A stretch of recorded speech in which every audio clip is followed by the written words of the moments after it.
Everyone, कैसे हैं आप सब। स्वागत है आपका दोबारा से यूट्यूब चैनल अभी मैथ्स पर।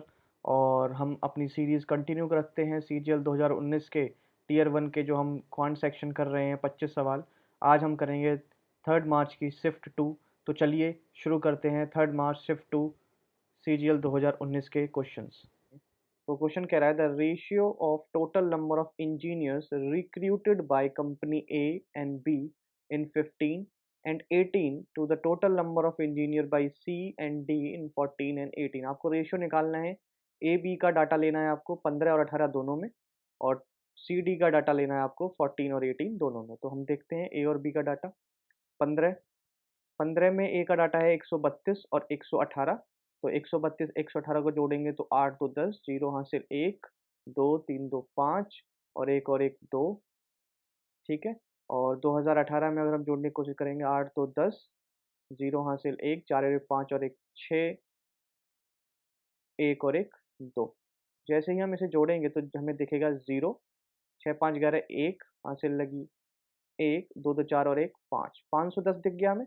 510 रेशियो, ये हमारी वैल्यू हुई ए और बी इन 2015 एंड 18 की।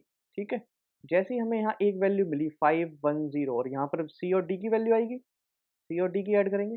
जैसे ही हमने यहाँ 510 देखा तो आप सबसे पहले अपनी गंदी नज़र डालिए 510 पर, और फिर ऑप्शन पे डालिए। ठीक है जी। 28, क्या 510 में कभी 28 आएगा क्या डिवाइड करके? कोई भी ऐसा नंबर डिवाइड करूँ कि 28 आ जाए? नहीं, पॉसिबल नहीं है 28 यहाँ पे आ जाए।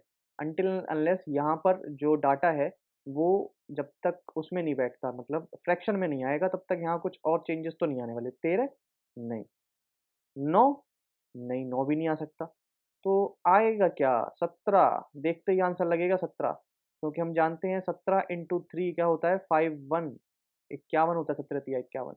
तो हमें आगे चेक करने की ज़रूरत नहीं है, ये हमारा टाइम बचाने का काम है। और यही हमारा मेथड होना चाहिए पेपर टाइम पे। हमें ज़रूरत नहीं है, हमें जो एग्जामिनर है वो चाहता है कि हम शार्प माइंड हो। एग्जामिनर चाहता है हम शार्प माइंडेड हो, और हम यहीं पर जैसे ही हमने 510 देखा 17 लगा के हम आगे बढ़ेंगे। हमें नहीं मतलब आगे क्या है। चलिए, समझ में आया होगा, आगे बढ़ेंगे। अच्छा क्वेश्चन है। Two bottles of the same capacity are 35% and 33 1/3% full of orange juice. They are filled up completely with apple juice, and then content of both bottles are empty into another vessel. The percentage of apple juice in the mixture. देखें जी, बहुत ही अच्छा question है। ठीक है। आपके पास दो बोतल हैं और दोनों बोतलों में ऑरेंज जूस आपका भरा हुआ है। ठीक है। और उसके बाद आप एप्पल जूस भरते हैं उसमें। तो मैं आपको रेशियो करके दिखाता हूँ, बहुत ही आसान है। ये एप्पल जूस मैंने कर लिया और ये ऑरेंज जूस कर लिया। पहली बोतल है फर्स्ट बोतल में जो ऑरेंज जूस है वो हमारा 35% है। अगर ये 35% है तो अगर मैं उसको बाद में फिल करूँगा कम्प्लीटली एप्पल जूस के साथ, तो 35 इसमें है तो 65% इसमें आएगा जी।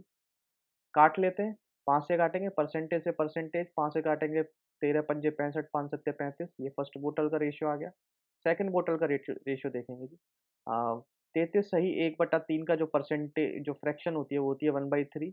जो ये नीचे संख्या होती है ये हमें टोटल शो करती है, और ये ऊपर जो ये बता रहा है ऑरेंज जूस, तो ये ऊपर ऑरेंज जूस है, ये टोटल है।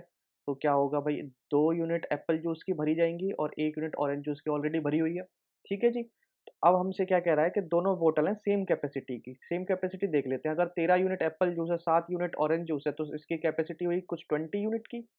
ठीक है। 2 यूनिट एप्पल जूस है, 1 ऑरेंज जूस है, तो इसकी जो कैपेसिटी हुई है 3 यूनिट की।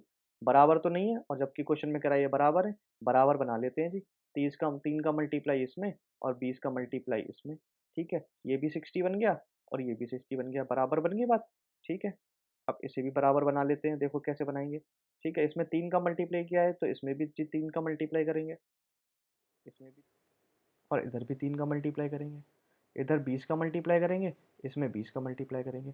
तो देखेंगे, इसको मैं यहाँ पे लिख रहा हूँ 13 तिया 39 और 7 तिया 21, और इसको मैं यहाँ पे लिख रहा हूँ 20 दूनी 40 और 20 एकम 20। ठीक है। ऐड कर देंगे सिंपल, 9 79, और ये हो जाएगा आपका 41। ठीक है। तो 79 यूनिट तो आपका एप्पल जूस है, और टोटल इसे ऐड कर लेंगे। 9 1 10, जीरो यहाँ से ले 7 और 1 8 4 12, 120 इंटू 100। ठीक है। 20 छिंग 120, 20 पंजे 100, ठीक है। अब 79 इंटू 5 को मल्टीप्लाई करेंगे, डिवाइडेड बाई 6 करेंगे, ठीक है। अब 79 को 5 से मल्टीप्लाई करेंगे, वो देखो कैसे करेंगे। 79 नहीं, मैं 80 से मल्टीप्लाई करता हूँ 5 को। किससे मल्टीप्लाई करता हूँ? 80 से 5 को मल्टीप्लाई आसान है, 400। और 400 में से 5 घटा दूंगा जी, कितना आएगा? 395 अपॉन में 6, 395 अपॉन में 6 डिवाइड करूंगा तो 6 छंग 36, 3 6 पंजे 30, 5/6% आपका आंसर आ जाएगा। समझ में आया होगा? बहुत ही आसान क्वेश्चन है, बहुत ही लॉन्ग वे में मैंने बताया, बहुत ही समझ में आया होगा, एक एक स्टेप करके बताया मैंने। अगला question, in triangle A B C, A B बराबर A C and A L is perpendicular to B C at L, और डी ई बराबर D F and D M is perpendicular to E F at M, और area दिया हुआ है दोनों का ratio में 9:25, और आपसे ये वाली क्वेश्चन, ये वाली वैल्यू पूछी है, ठीक है जी। तो इसमें दो ट्राइंगल की बात हो रही है, दोनों ट्राइंगल बना के दिखाता हूँ मैं आपको, पहला और दूसरा। ये है ए, ये है बी, ये होगा सी, ये होगा यहाँ पर डी, ये ई, ये एफ। यहाँ पर ए बी सी पर ए एल परपेंडिकुलर बताया हुआ है इन्होंने, और यहाँ पर ई ई एफ पर डी एम परपेंडिकुलर बताया हुआ है, ठीक है भाई। इफ एरिया, एरिया बराबर, एरिया जो है, area of A B C और area of D E F जो गिवन है, वो गिवन है आपका 9/25, ठीक है। और आपसे पूछी है इसकी वैल्यू, तो इसमें आप जानते हैं, इसमें आपको लगेगी सिमिलैरिटी लग जाएगी जी। सिमिलैरिटी का कॉन्सेप्ट, सिमिलैरिटी का कॉन्सेप्ट कहता है कि जो एरिया का अंडर रूट होता है ना, अंडर रूट, वो बराबर होता है साइडों के रेशियो के। A B upon D E बराबर ए एल अपॉन में डी एम बराबर ए सी अपॉन में डी एफ बराबर बी सी अपॉन में ई एफ। ये सब रेशियो बराबर बराबर होंगे और अंडर रूट इसके, तो इसका अंडर रूट ले लेंगे जी। क्या अंडर रूट आएगा? 3/5, और ये बराबर होगा, हमें चाहिए क्या? डी एम और ए एल ही तो चाहिए, डी एम और ए एल। तो ये हो जाएगा हमारा ए एल और ये हो जाएगा हमारा डी एम, ठीक है। अब यहाँ देखो कुछ नहीं दिख रहा, बस कंपेंडो डिविडेंडो लगा दिया, इसमें कंपेंडो डिविडेंडो लगा दो, 5 3 8 हो जाएगा, और 5 में से 3 जाएंगे 2 हो जाएगा, और 2 से 4 डिवाइड करूंगा तो 4 उत्तर आ जाएगा, 8 को डिवाइड करूंगा तो, और ये हमारा 4 ही आंसर है। बहुत ही आसान क्वेश्चन है। अगला क्वेश्चन करते हैं, ये क्वेश्चन और है, ठीक है, सिंप्लीफिकेशन का क्वेश्चन है। ये भी एसएससी सीजीएल सीएचएसएल आजकल जो पैटर्न चल रहा है वो आते रहते हैं इस तरीके के क्वेश्चन सिंप्लीफिकेशन के, ठीक है। करते हैं इस क्वेश्चन को। तो सबसे पहले ऑफ से काम करेंगे, हम ऑफ को सॉल्व करेंगे, उसके बाद सारे काम करेंगे। तो ऑफ देखो कहाँ कहाँ पे है, यहाँ पर है और यहाँ पर है, ठीक है। इसको सॉल्व करते हैं, तो ये हो जाएगा 18 डिवाइडेड बाई 2/4। तो 2 से अगर मैं इसे काटूंगा तो 1/2, ये डिवाइडेड है, मल्टीप्लाई में ये 2 ऊपर आ जाएगा, तो 18 दूनी 36, पहला ब्रैकेट सॉल्व, इनटू, ठीक है जी, 2/3 इंटू 4/3 इंटू 5/8, ठीक है। सॉल्व करेंगे इसको, 8 से ये 4 दूनी 8 खत्म, यहाँ पे वैल्यू बचेगी 5/9, ठीक है जी। डिवाइडेड बाई इसको करेंगे ऑफ को, तो ये वैल्यू आएगी 2/3 डिवाइडेड बाई 3 3 जा 9 और 4 4 जा 16, और यहाँ पे वैल्यू आ जाएगी आपकी 2/3, इसको मल्टीप्लाई करूँगा तो 16/9, ठीक है। तो ये हो जाएगा 16 दूनी 32 और 9 तिया 27, ठीक है जी, 16 दूनी 32 और 9 तिया 27, ठीक है। अच्छा जी, आगे सॉल्व करूँगा, 36 गुना 5/9, मल्टीप्लाई को डिवाइड में चेंज करूँगा, डिवाइड को मल्टीप्लाई में चेंज करूँगा तो ये 27 ऊपर 32 नीचे, ठीक है। 9 चौक 36, 4 अट्ठे 32, 27 पंजे 135 अपॉन 8, ठीक है जी। 8 एक कम 8 और 5, 8 छिंग 48, 7 और 16, 7/8 आपका आंसर आ जाएगा जी, ठीक है। अगला क्वेश्चन देखेंगे जी। If 2 sine theta plus 15 cos square theta 7 के बराबर है, और जो थीटा की वैल्यू है वो 0 डिग्री से 90 डिग्री के बीच में दी गई है, तो आपको बताना है tan theta plus cos theta plus sec theta की वैल्यू क्या होगी। देखो जी, अगर यहाँ पर कोई एंगल सेट होता है, अगर यहाँ पर एंगल की वैल्यू सेट दे रखी है, तो एंगल जो होगा या तो 30 डिग्री होगा, या 45 डिग्री होगा, या 60 होगा, 90 वाइन्टी तो ले नहीं सकते, और हमें इनकी वैल्यू पता है इन दोनों के बीच में। अगर ये है तो हमारा आंसर निकल जाएगा, अगर इनकी कोई भी वैल्यू है। अगर नहीं है तो उसका भी मेरे पास तरीका है, देखो कैसे। अगर ये है तो आप सेट कर लेना, निकाल लेना, नहीं तो मैं एक और तरीका बताता हूँ आपको। 2 साइन थीटा है ही है, 15 कॉस स्क्वायर थीटा को चेंज कर लूँगा 1 माइनस साइन स्क्वायर थीटा से, और बराबर में 7 रख लूँगा। 2 sine theta plus 15 minus 15 sine square theta, ठीक है जी, बराबर 7। तो ये जो 15 माइनस साइन स्क्वायर थीटा है ना, मैं इसको इधर ले जाऊँगा, इस पूरी इक्वेशन को ना इधर ले जाऊँगा, लेकिन मैं लिखूँगा इसे इधर ही, इनकी साइन चेंज कर दूँगा। तो 15 sine square theta minus 2 sine theta plus 7 minus 15 बराबर 0, ठीक है। तो ये हो जाएगा 15 sine square theta minus 2 sine theta और माइनस 8 इज इक्वल्स टू 0। अब देखो बहुत ही शॉर्ट ट्रिक है, कभी टाइम मिलेगा तो ज़रूर बताऊंगा। यहाँ माइनस है, यहाँ माइनस है, तो एक प्लस वैल्यू आएगी, एक माइनस की वैल्यू आएगी। 15 अट्ठे 120 मतलब 12 और 10 120 होता है, अपॉन में 15 और अपॉन में 15। क्वाड्रेटिक इक्वेशन को सॉल्व करने के लिए यहाँ से काटूंगा तो 3 चौक 12 और 3 पंजे 15 मतलब 4/5 आ गया। तो जो साइन थीटा की वैल्यू है ना, वो आ जाती है 4/5, और ये वैल्यू होती है हमारी P/H। अगर यहाँ से मैं बी निकालूंगा तो बी की पाइथागोरस लगा के बी निकालूंगा तो वैल्यू आ जाएगी 3, रख दो जी। साइन टेन थीटा क्या होता है, P/B 4/3। ये क्या होता है, B/H 3/5। ये क्या होता है, सेक थीटा, इसका उल्टा होता है 5/3, ठीक है। नीचे क्या आ जाएगा भाई, एलसीएम 15, 5 का मल्टीप्लाई 5 चौक 20, 3 का 3 तिया 9, 5 का 5 25, 25 और 20 45, 9 5 54 बटे 15।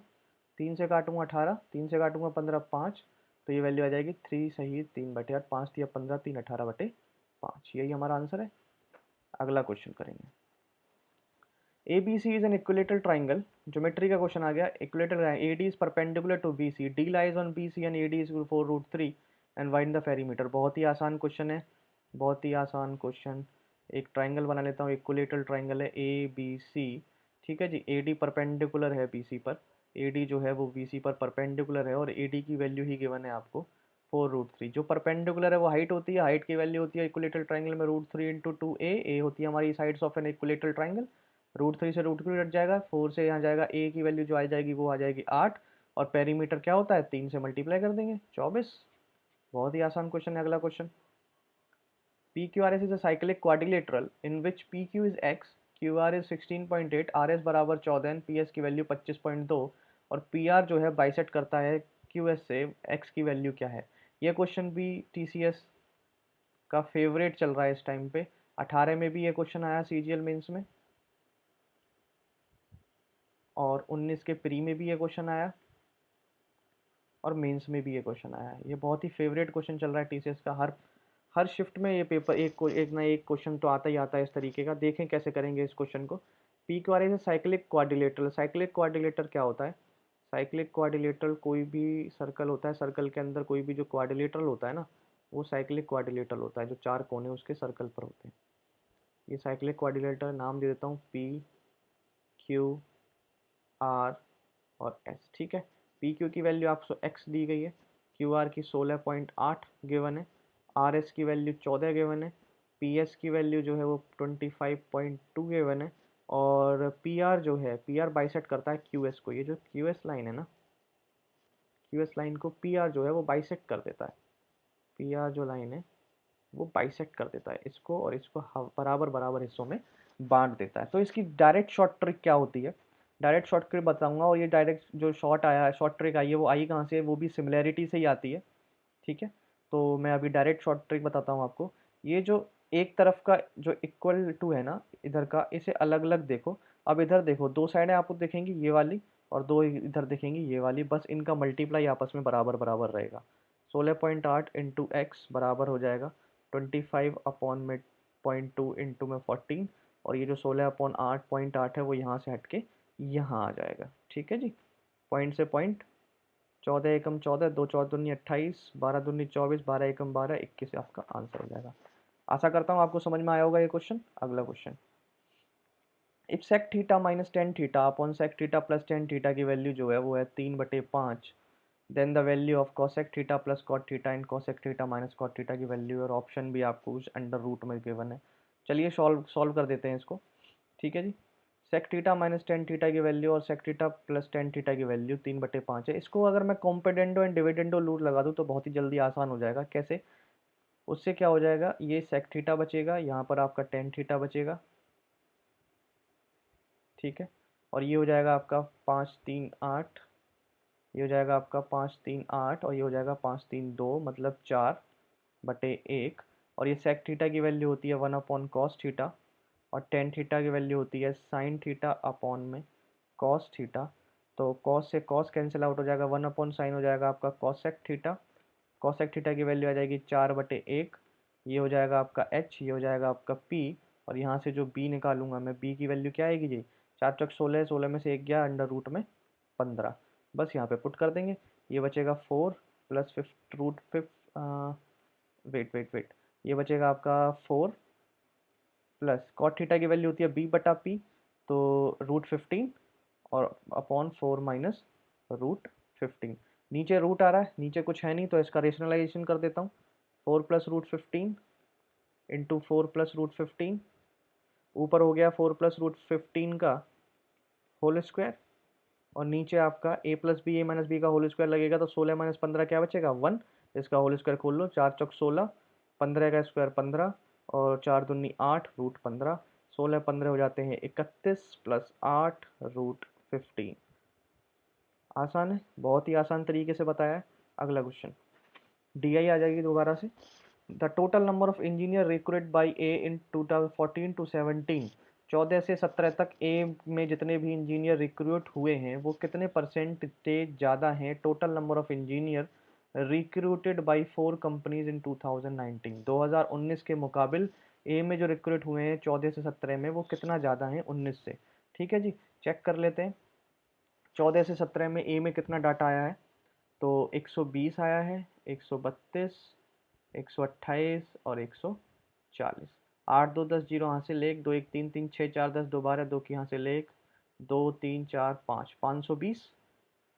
ठीक है, अब मैं 19 का डाटा देखता हूँ, 150, 118, 110 एंड 122। 8 2 10 0 यहाँ से ले 5 और 1 6 7 8 9 10 जीरो यहाँ से ले 1 2 3 4 5, 500। कितना ज़्यादा है जी, 20 ज़्यादा है। कितने पे, 500 पे से परसेंटेज में निकालूंगा तो इंटू 100, 2 0 से 2 0, 5 × 20, क्या आंसर आ गया 4%। ठीक है, अगला question, if x is mean proportional between 112.8 and 16.4 and y is third proportional to this, तो find then the 2x ratio y। थोड़ा सा लंबा क्वेश्चन हो जाएगा ये, क्योंकि डाटा भी इसमें थोड़ा बड़ा हुआ दिया है। देखेंगे कितनी जल्दी मैं कर सकता हूँ या कैसे आप इसको शॉर्ट कर सकते हैं। ठीक है, देखते हैं। मीन प्रोपोर्शनल जो भी होता है, जो x की वैल्यू होगी ना वो अंडर रूट ऑफ होगी 12.8 इंटू 64.8। ठीक है, इसको जल्दी से कैसे निकालेंगे, देखो जी। आप इसमें कॉमन निकालने की कोशिश करो। आपको यहाँ पे 8 दिखता है क्या इसके अंदर, इसके अंदर 8 दिखता है, 8 देखने की कोशिश करो, गंदी नज़र डालो, क्या इसके अंदर 8 दिखता है। तो अगर मैं इधर से भी 8 निकाल दूं और इधर से भी 8 निकाल दूं, ठीक है, तो बेसिकली आपने क्या निकाला है, 64 निकाल दिया ना, मल्टीप्लाई में संख्या 64 निकाल दिया है। और 64 का अंडर रूट से बाहर जैसे ही आप लोगे तो वो 8 ही आ जाएगा ना जी, 8 अंडर रूट्स के बाहर आ जाएगा। ठीक है, अंदर देखो क्या बच गया, अगर इससे 8 निकला तो क्या बचा, 8 एकम 8, 4 8 6 48, 16 बचा है। ठीक है जी, 8 इससे निकाला, 8 8 64, 8 एकम 8, यही बचा होगा। अच्छा, एक जीरो यहाँ से, एक जीरो यहाँ से, तो 2 जीरो हो गए। ठीक है, अंडर रूट के बाहर 2 जीरो निकलेंगे तो एक जीरो आएगा, 8/10। ठीक है, 16 का आप जानते हैं 4 और 81 का जानते हैं आप का 9। बताइए कितना आसान, कुछ भी मल्टीप्लाई नहीं करना पड़ा, कुछ भी हमें कैलकुलेशन नहीं करनी पड़ी और बहुत ही आसानी से हमने एक्स की वैल्यू निकाल ली। आप यहीं छोड़ दीजिए इसे, क्योंकि आगे मैं सब कुछ कर लूँगा इसमें, आप यहीं छोड़ दो इसको। ठीक है, अब थर्ड प्रोपोर्शनल क्या होता है, थर्ड प्रोपोर्शनल इसके बीच में निकालना है, वाई की वैल्यू है। तो ये वैल्यू क्या होती है जी, ये होती है b² अपॉन a, तो b की वैल्यू है ये, इसका स्क्वायर और अपॉन में 38.4। ठीक है, तो बस यहीं पर रख देता हूँ इसको, 557.6 इंटू 57.6 और अपॉन में 38.4। 2x करना है इसका, तो ये भूलना नहीं है, ये 2x करना है।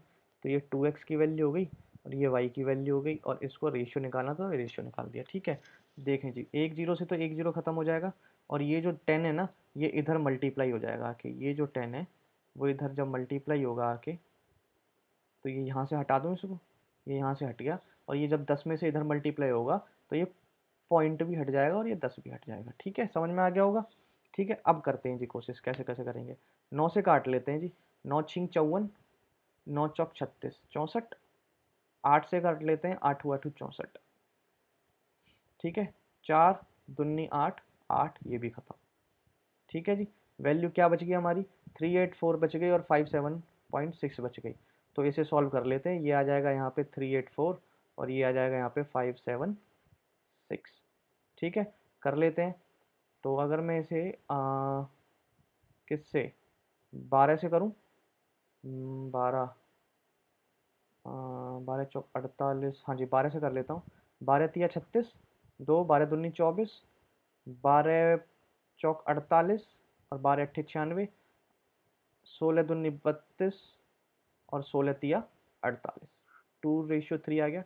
बताइए कुछ सॉल्यूशन, अगर बहुत कितना आसान तरीके से कर दिया है आपने, ज़्यादा मेरे ख्याल से कुछ मल्टीप्लाई भी नहीं किया है और क्वेश्चन भी हो गया है और डाटा भी बहुत अजीब सा था और वो भी अच्छी तरह सॉल्व हो गया है। बताओ ये आया होगा आपको समझ में, बहुत ही बेस्ट मेथड कराया मैंने ये। ठीक है, और इसी तरीके की आपको कैलकुलेशन करनी है, ज़्यादा कैलकुलेशन पर जोर नहीं डालना और आपको देखना है कॉमन कैसे निकलेगा। तो ये इस तरीके से आप कर सकते हैं। अगला question, average of first four number is 3 times the fifth number and average of all five numbers is this, then the fifth number। ये पिछले सेट में भी क्वेश्चन था सेम टू सेम, बहुत ही आसान क्वेश्चन था, इसमें भी सेम टू सेम क्वेश्चन है। देखते हैं कैसे करेंगे। The average of first four number is 3 times the fifth number. Average of first four number, तो मैं नंबर देख लेता हूँ जी, नंबर ABCDE, 5 नंबर है। एवरेज दे रखी है पांचों नंबरों की, पांचों नंबरों की जो एवरेज दे रखी है ना आपको, वो दे रखी है आपको 85.8। ठीक है जी, 85.8। तो इनका जो सम हो जाएगा ना पांचों का, A B C और D और E का, ये जो सम हो जाएगा, ये हो जाएगा 5 से मल्टीप्लाई यहाँ पे, ये 5 यहाँ से गायब, तो 5 अट्ठे 40, 0 4 पचम 25, 4 29, 9 2, 8 पंजे 40, 40 2 42 और पॉइंट यहाँ लगेगा तो जीरो खत्म हो जाएगा, 429। अब कह रहा है average of first four number, first four number की जो एवरेज है, मतलब ABCD की जो फर्स्ट फोर नंबर की एवरेज है वो is 3 times the fifth number, 3 time है वो फिफ्थ नंबर की। तो अगर मैं ये 4 को इधर ले जाऊंगा तो 4 यहाँ मल्टीप्लाई होगा और ये यहाँ से गायब हो जाएगा, तो 4 तिया 12 ई के बराबर आ रहा है जी ये। तो ये अगर संख्या 12 ई के बराबर है और प्लस ई बराबर है 429, तो 13 ई की जो वैल्यू आ रही है वो आ रही है 429।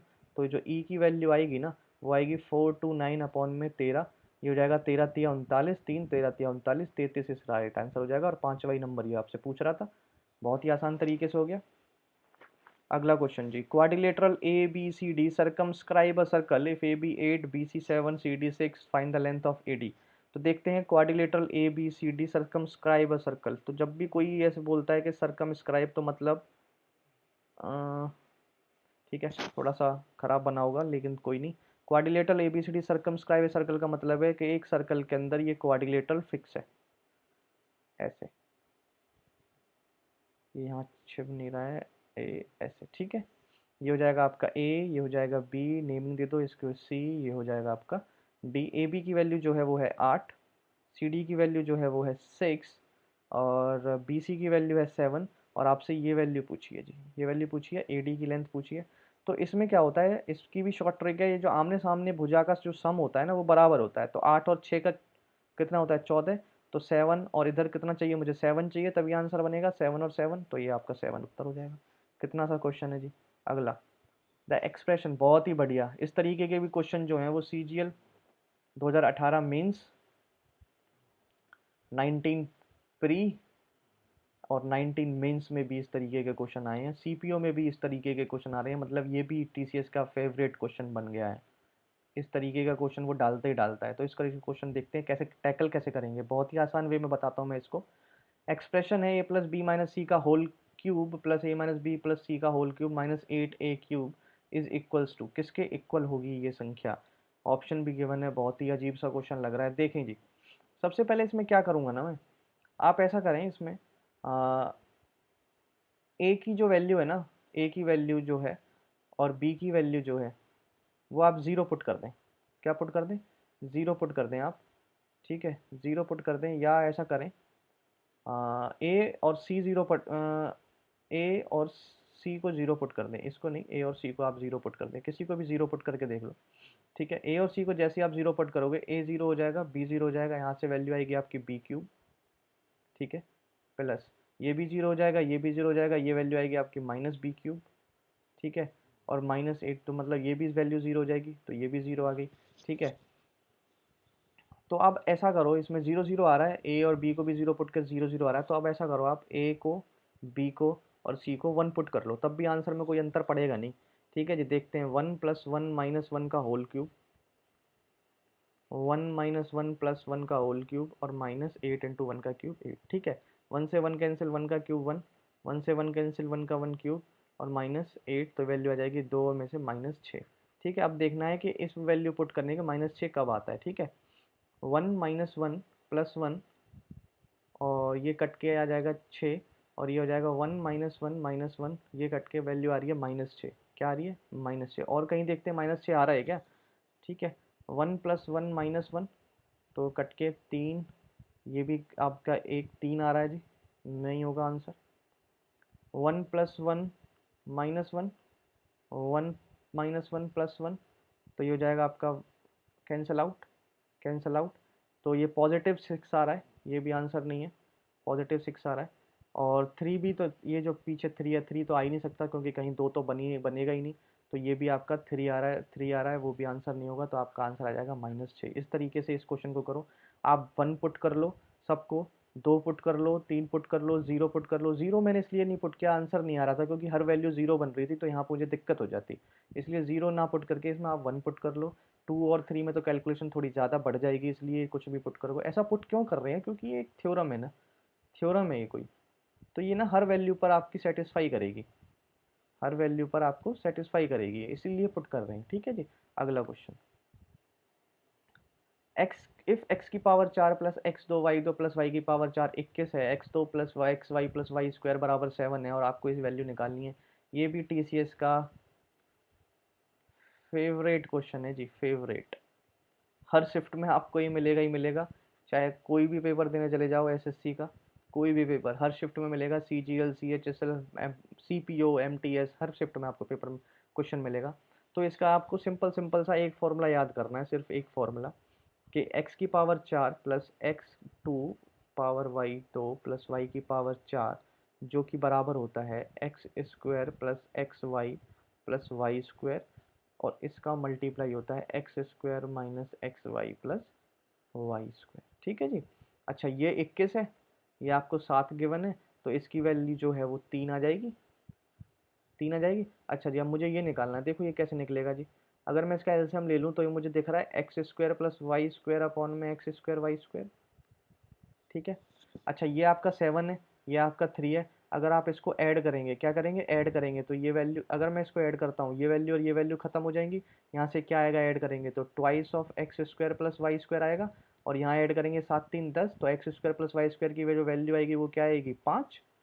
ठीक है, अगर मैं इसको माइनस कर दूँ, क्या कर दूँ, माइनस कर दूँ, ये माइनस, ये माइनस, ये माइनस, ये माइनस, ये प्लस, ये माइनस, तो ये भी, ये अब की बार ये वाली वैल्यू कैंसिल हो जाएगी, और ये माइनस है, और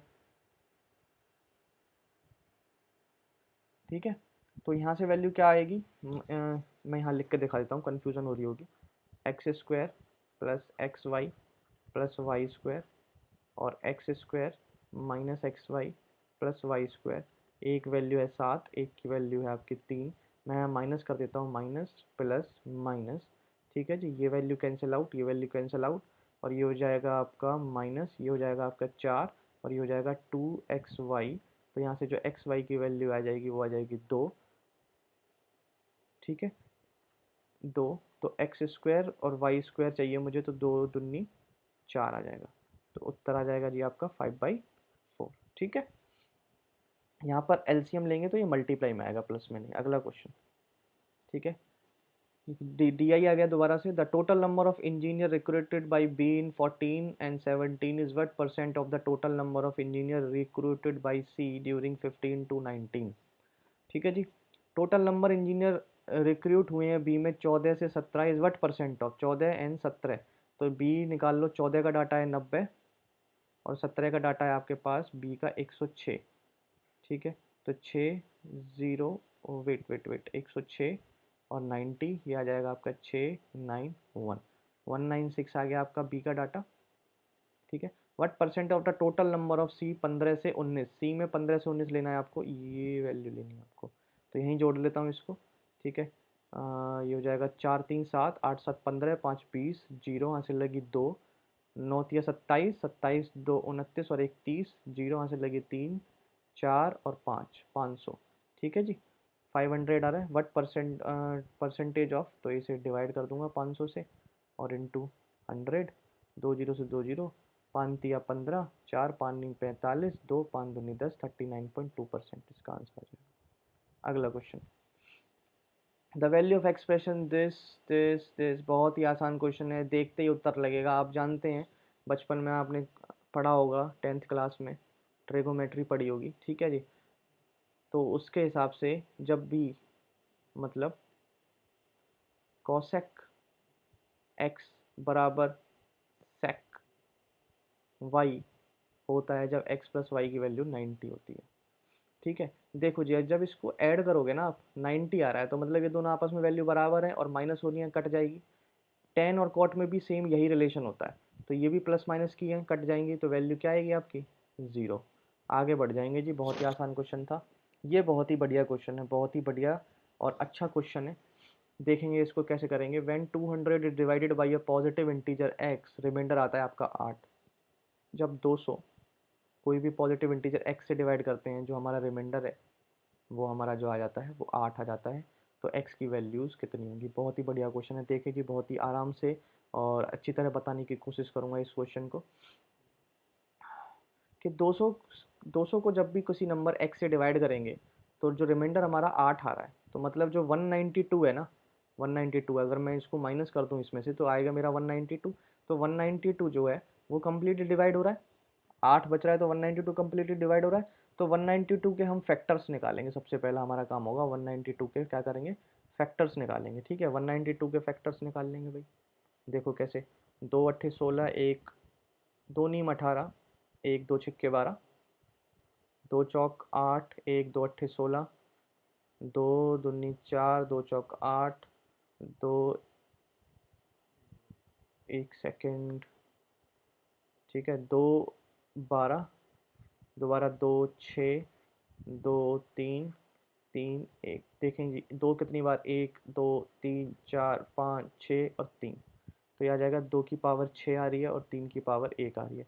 तो फैक्टर्स निकालने के लिए टोटल नंबर ऑफ फैक्टर जो होते हैं, टोटल नंबर ऑफ जो फैक्टर्स होते हैं, वही जो पावर है ना, पावर में एक ऐड कर देते हैं और मल्टीप्लाई पावर में एक ऐड कर देते हैं, तो इंटू 2, तो यह आ जाएगा 14। तो जो 192 के हैं वो 14 टोटल फैक्टर आते हैं। कितने फैक्टर आ रहे हैं, 14 टोटल फैक्टर होते हैं। लेकिन कुछ फैक्टर्स ऐसे भी होंगे जो 8 से छोटे होंगे, 8 से छोटे होंगे ना, लेकिन क्या वो नंबर 8 से छोटा होगा अगर वो 8 को रिमाइंडर दे रहा है तो, बिल्कुल नहीं। ठीक है जी, बिल्कुल नहीं छोटा होगा। तो इसीलिए अब वो हमें ढूंढने हैं और वो निकालने हैं कि कौन से 8 से छोटे फैक्टर हैं। ठीक है जी, अच्छा जी, 192 को डिवाइड करता है, 8 से छोटा भी है, मतलब ये फैक्टर नहीं हो सकता। 2 192 को डिवाइड करता है, 8 से छोटा भी है, फैक्टर नहीं हो सकता। 3 192 को डिवाइड करता है, 3 बिल्कुल करता है जी, 8 से छोटा भी है, फैक्टर नहीं हो सकता। 4 192 डिवाइड करता है, बिल्कुल करता है, 8 से छोटा है, फैक्टर नहीं हो सकता। 5 तो 192 का फैक्टर ही नहीं है, डिवाइड ही नहीं करता। 6 देखता हूँ जी, 6 6 3 18, 6 2 नहीं 12, बिल्कुल जी बिल्कुल, ये भी इसका फैक्टर नहीं हो सकता। और आपका 8 8 इसको डिवाइड करता है, बिल्कुल 8 भी इसका फैक्टर नहीं हो सकता क्योंकि 8 तो रिमाइंडर ही आ गया है।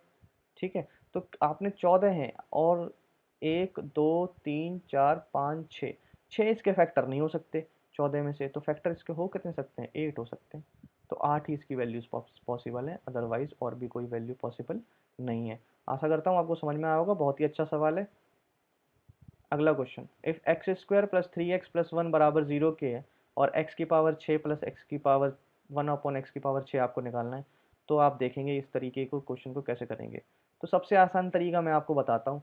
जैसे भी कोई भी वैल्यू अगर मुझे 1 अपॉन एक्स प्लस 1 दे रखी है, कोई भी वैल्यू दे रखी है मुझे, मान लो a दे रखा है, और मैं अगर x square plus 1 upon x square को निकालना चाहता हूँ, तो मैं जानता हूँ कि a स्क्वायर माइनस 2 मेरा फॉर्मूला होता है।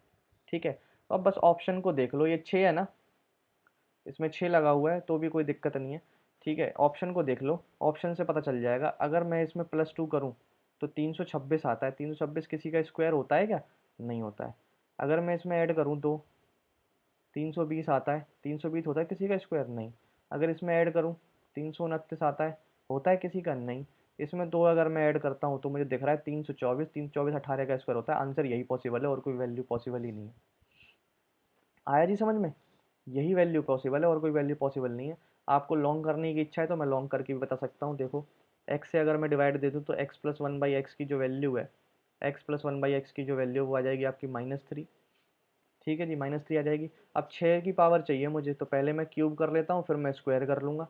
ठीक है, तो एक्स क्यूब प्लस 1/x³ जो होगा वो आएगा -3 का क्यूब, और -3 इंटू -3। ठीक है जी, ये हो जाएगा -27, और ये हो जाएगा +3 × 9, तो वैल्यू आ जाएगी -18। ठीक है जी, ये आ जाएगी आपकी -18, जो कि वैल्यू होगी x³ प्लस 1/x³ की। अब जैसे ही मैं एक्स स्क्वायर करूँगा तो ये हो जाएगा x की पावर 6 प्लस 1/x की पावर 6, और 18 का स्क्वायर हो जाएगा 324, और माइनस हो जाएगी वैल्यू 2, और वैल्यू हो जाएगी 322। आ गया समझ में जी? चलें आगे। 19वां, A, B start moving towards each other from place X and Y respectively at the same time. The speed of A is 20% more than that of a B. After meeting on the way, A, B take 2 सही 1/2 घंटे और x घंटे now to reach y and x respectively. What is the value of x? इस तरीके के question की जी सीधी सीधी सी trick है, और बहुत ही आसान ट्रिक है। ठीक है, कभी समय मिलेगा तो इसको पूरा मेथड समझाऊंगा, लेकिन अभी ट्रिक से ही बहुत है। Speed of A is more than speed of B, तो मैं पहले मैं स्पीड का रेशियो देख लेता हूँ ए का और बी का, जो कि आपको गिवन है। मोर देन, तो ये अगर 6x है तो ये 5x है, 20% मोर है। 5 है तो ये 6 है। ठीक है, after meeting it takes this hour and this hour. ठीक है, this hour and this hour, तो इसका जो फॉर्मूला होता है वो होता है स्पीड ऑफ ए अपॉन में स्पीड ऑफ बी बराबर √ऑफ T2/T1। ठीक है जी, स्पीड कितनी है? 6/5, एक्स से एक्स तो कट जाना है।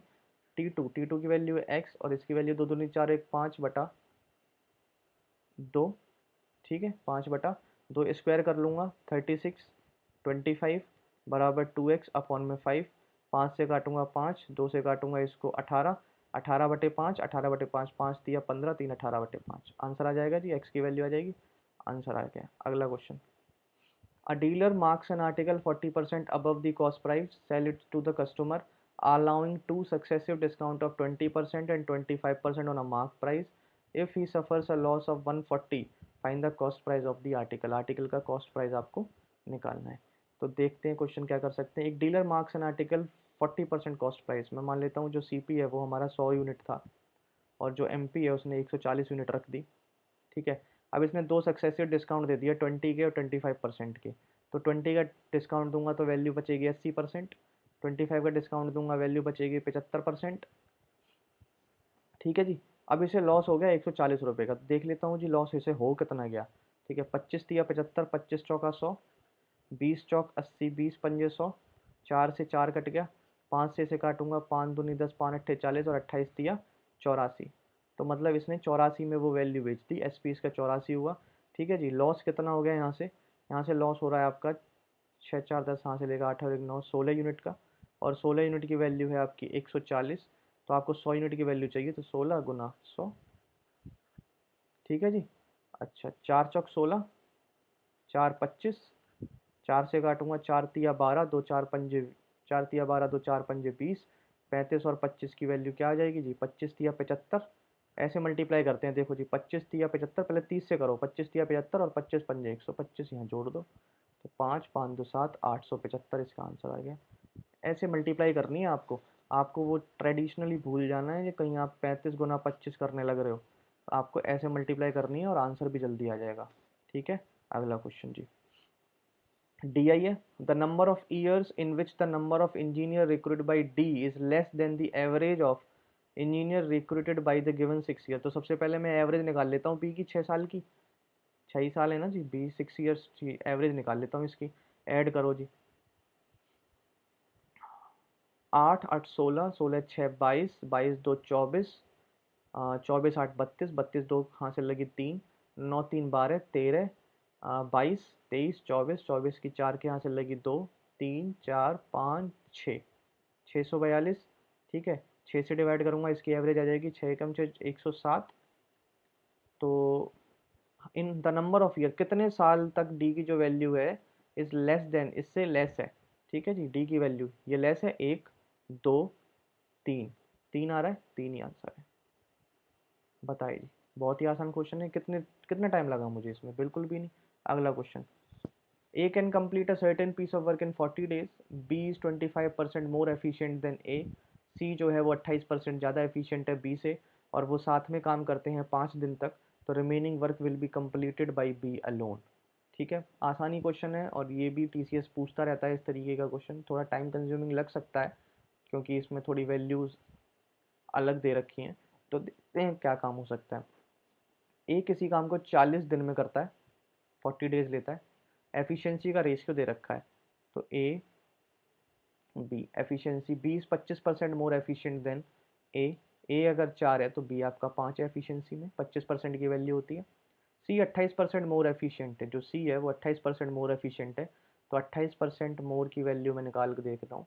4 सत्ते 28 और 4 25, तो अगर ये बी जो है वो 25 है तो सी आपका कितना है 32। ठीक है, अब यहाँ पे 5 है बी की वैल्यू, यहाँ पर बी की वैल्यू 25 है, तो यहाँ पे भी मैं 5 मल्टीप्लाई करके 25 बना लूँगा। तो जो एफिशिएंसी का रेशियो आ जाएगा, एफिशिएंसी का रेशियो आ जाएगा, वो आ जाएगा 5 चौक 20, 55 25 और 32। ठीक है, ए बी सी का एफिशिएंसी का रेशियो आ गया। उन्होंने 5 दिन तक काम किया, तो एक दिन की एफिशिएंसी उनकी इतनी है और उन्होंने 5 दिन तक काम किया, तो टोटल वर्क एक दिन का कितना आ गया, 5 2 7, 2 2 4 3 7, 70 आ गया जी। एक दिन में 70 काम हो रहा है, तो 5 दिन में कितना काम होगा, 5 सत्ते 35, 5 3, 5 सत्ते 35 3, 385 वर्क हो जाएगा। अच्छा, ए जो है 40 दिन में पूरा काम कर लेता है, और ए जो है एक दिन में 20 काम करता है, तो जो टोटल वर्क होगा वो 40 से मल्टीप्लाई करके आ जाएगा। तो टोटल वर्क है आपका जी 800, 800 टोटल काम है। 800 टोटल काम में 385 काम तो इन्होंने 5 दिन में कर दिया, 385 इसमें से माइनस कर देंगे, तो 5 5 10 जीरो हासिल है, 8 9 1 10 जीरो हासिल है, 3 और 4 4 4 8, 415 बचा हुआ काम है। अभी जो 415 काम है उसे बी से करवाना है। बी एक दिन में कितना काम करता है 25, डिवाइड कर देंगे जी 25 से, तो 25 एकम 25, 6 5 11 हासिल है, 2 1 3 और 4, 165, 25 छिक्के 150।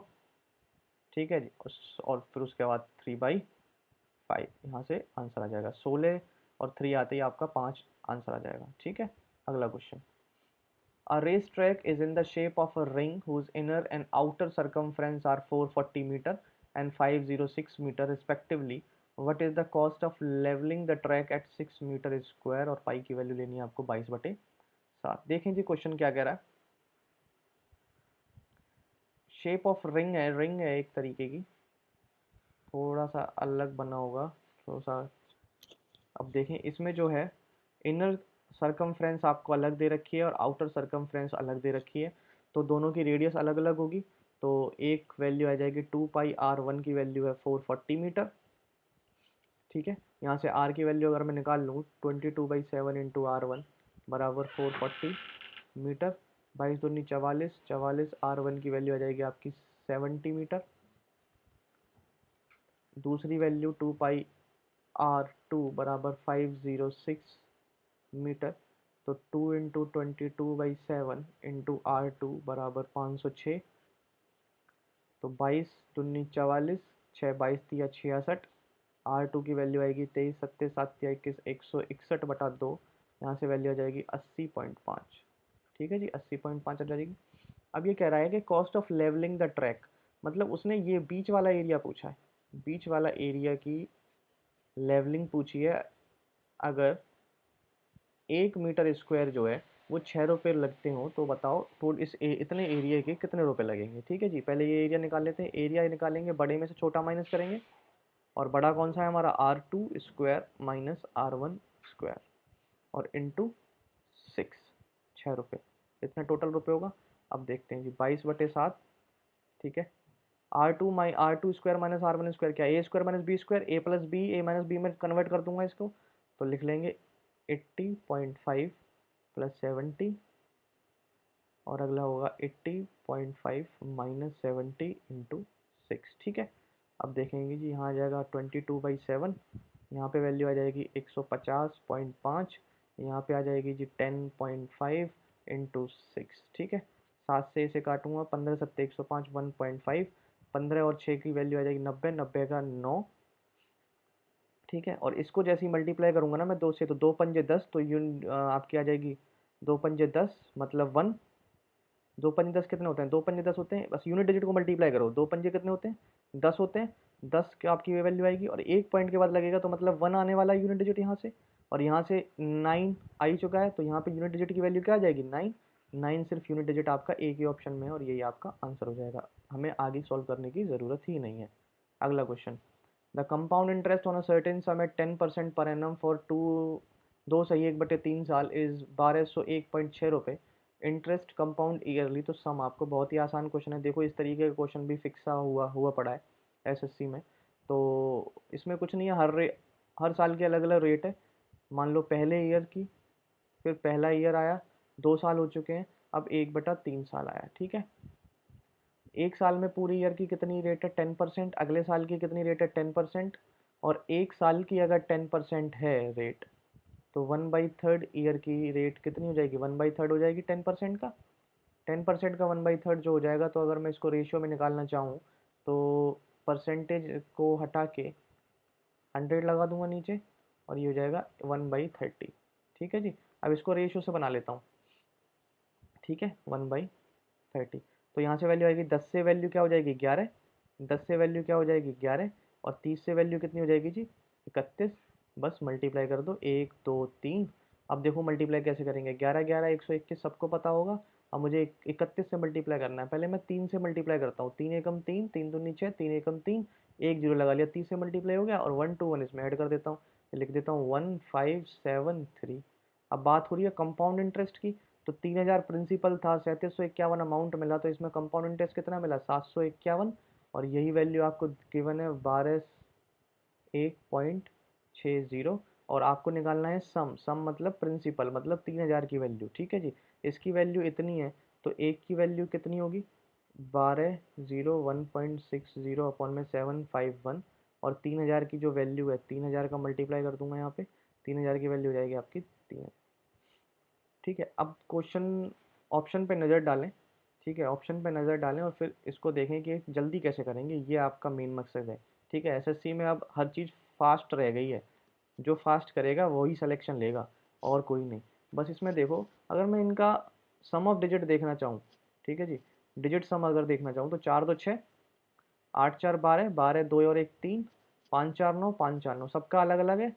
तो बस सम ऑफ डिजिट चेंज देख लेता हूँ, डिजिटल सम देख लेता हूँ इनका। ठीक है जी, डिजिटल सम देख लेते हैं। तो नीचे देखो डिजिटल सम कितना आ रहा है?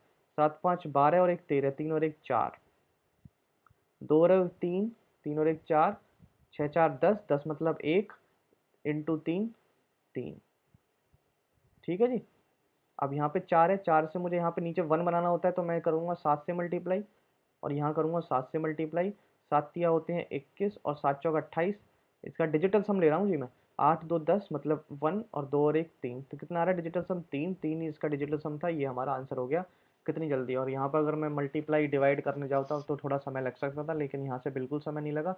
आप इसी तरीके से क्वेश्चन करेंगे तो जल्दी कर पाएंगे। अगला question, Anu fixes the selling price of an article at 25% above its cost price. If the cost production goes up by 20% और she raises the selling price by 10%, तो बताओ प्रॉफिट परसेंटेज कितना है? बहुत ही आसान क्वेश्चन है, देखिए किस तरीके से करेंगे। सीपी, अगर वो 100 यूनिट की वैल्यू लेके आया है, तो उसने क्या किया? फिक्स कर दिया सेलिंग प्राइस, जो फिक्स कर दिया, जो वो बेच रहा है वो 25% अबव बेच रहा है, मतलब 125 यूनिट पे बेचेगा।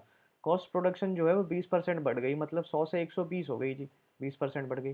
तो सेलिंग प्राइस वो 10% बढ़ा देता है। 10% इसका कितना होगा जी? 10% इसका होगा 12.5।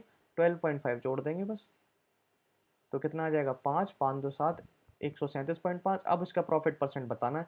तो अब सीपी इतनी है, एसपी इतनी है, तो कितने का गैप आ रहा है जी? ये आ रहा है आपका 17.5 का गैप आ रहा है। 17.5 ओवर 120 इंटू 100%। ठीक है, एक पॉइंट हटाओ, एक यहाँ पे लगा दो। 20 छिंगे 120, 20 पंजे 120। ठीक है, 5 दूनी 10, 6 दूनी 12, तो 175 अपॉन में 12, 12 एकम 12, 5, 12 चौक 48, 9, 12, ठीक है। 14 जैसे ही आया तो 14 जैसे ही आया तो वैसे यही ऑप्शन है जी 14 में, यही आपका आंसर हो जाएगा। ठीक है जी, सारे क्वेश्चन कर चुके हैं हम 25 के 25। तो हमने सेकंड